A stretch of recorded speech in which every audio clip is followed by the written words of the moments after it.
जय श्री राधा रानी सरकार की, जय श्री कृष्ण भगवान की, जय माघ मास महत्म की। मंदिर श्री बंसी वाले महात्मा यूट्यूब चैनल की ओर से हम आप सभी भक्तों का हार्दिक अभिनंदन करते हैं। आज हम आपको सुनाने जा रहे हैं माघ मास महत्म के 12वें अध्याय की परम पावन कथा, जो कि इस प्रकार है। यमदूत आज विकुंडल से कहने लगा है कि जो कोई प्रसंगवश भी एकादशी के व्रत को करता है वह दुखों को प्राप्त नहीं होता है।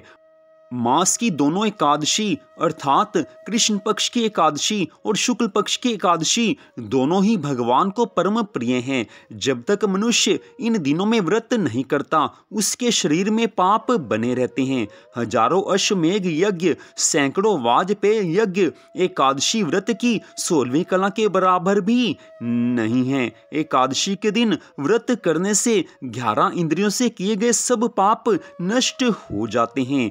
गंगा जी, गया जी, काशी जी, पुष्कर जी, कुरुक्षेत्र, यमुना जी, चंद्रभागा कोई भी एकादशी के तुल्य नहीं है। इस दिन व्रत करके मनुष्य अनायास ही वैकुंठ लोक को प्राप्त कर लेता है।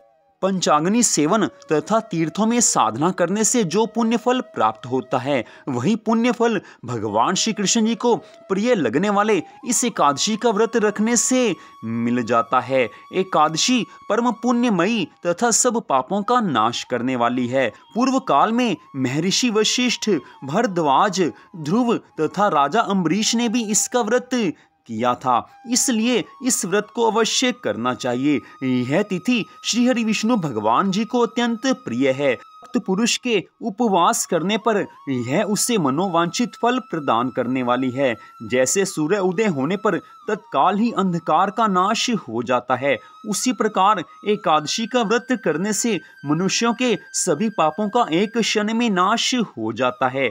एकादशी को व्रत और रात्रि को जागरण करने से माता पिता और स्त्री के कुल की 10-10 पीढ़ियों का उद्धार हो जाता है और वह पीतांबरधारी होकर भगवान के निकट रहते हैं। मनुष्य ने बाल्यावस्था से लेकर वृद्धा अवस्था तक अगर पाप ही पाप किए हों लेकिन वो एकादशी का व्रत रख ले तो उसको नरक में नहीं जाना पड़ता।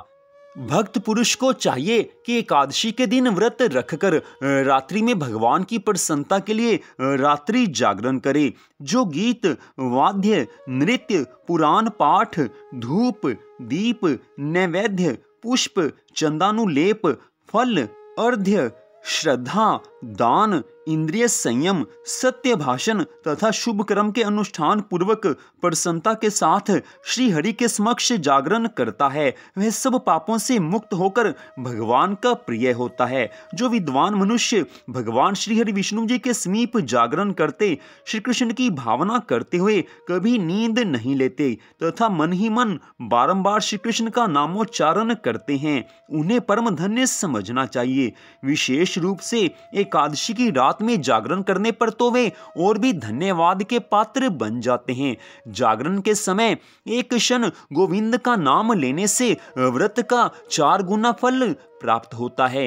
एक पहर तक नामोच्चारण से कोटि गुना फल मिलता है और 4 पहर तक नाम संकीर्तन करने से असीम फल की प्राप्ति होती है। श्री हरि विष्णु भगवान जी के आगे आधे निमेष भी जागने पर कोटि गुना फल प्राप्त होता है, उसकी संख्या नहीं है। जो नरश्रेष्ठ भगवान केशव के आगे नृत्य करता है उसके पुण्य का फल जन्म से लेकर मृत्यु काल तक कभी क्षीण नहीं होता है। प्रत्येक पहर में विस्मय और उत्साह से युक्त हो, पाप तथा आलस्य आदि छोड़कर सच्ची श्रद्धा भावना से श्री हरि के समक्ष नमस्कार और निराजना से युक्त आरती उतारनी चाहिए। जो मनुष्य एकादशी को भक्ति पूर्वक अनेक गुणों से युक्त जागरण करता है वह फिर इस पृथ्वी पर जन्म नहीं लेता है। जो धन की कंजूसी छोड़कर पूर्वोक्त प्रकार से एकादशी को भक्ति सहित जागरण करता है वह परमात्मा में लीन हो जाता है।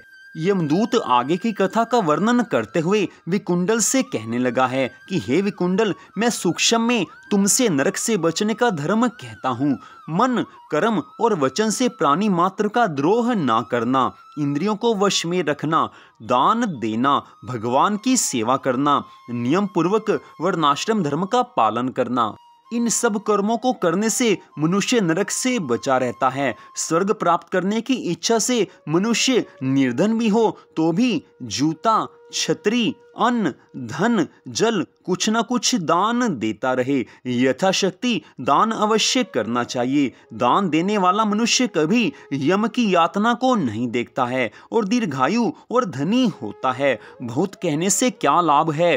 अधर्म करने से मनुष्य बुरी गति को प्राप्त होते हैं और धर्म कार्य करने से मनुष्य स्वर्ग प्राप्त कर सकता है। इसलिए बाल्यावस्था से ही धर्म के कार्यों का अभ्यास करना चाहिए ताकि आगे की अवस्थाएं आने पर भगवान में सहज ही भक्ति भाव हो सके।